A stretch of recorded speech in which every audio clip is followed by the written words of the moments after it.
Basa mula sa Isaias, Kapitulo 42,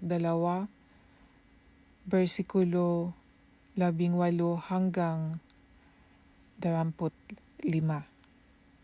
Sinabi ng Panginoon sa kanyang mga mamamayan, "Kayong mga bingi at bulag, makinig kayo at tumingin. Kayo'y mga lingkod ko at mga pinili. Isinugo ko kayo bilang aking mga tagapagsalita. Pero walang makakapantay sa inyong pagbingi-bingihan at pagbulag-bulagan. Marami na kayong nakikita pero hindi ninyo pinapansin. Nakakarinig kayo pero ayaw ninyong makinig. Nais ng Panginoon na parangalan ang kanyang kautusan para ipakita na matuwid siya.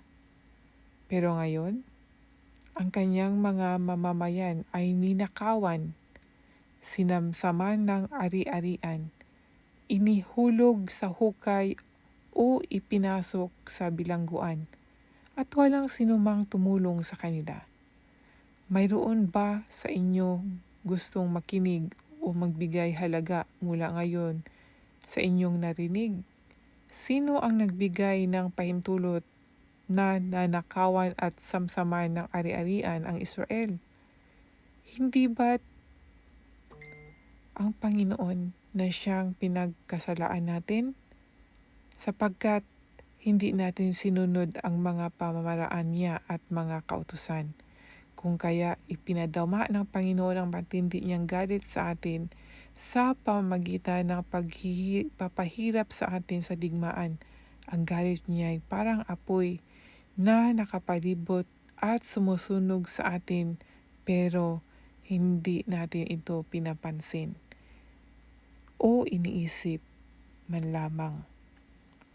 Yan po ang talata mula sa Isaias. Ang Israel ay parang bingi at bulag.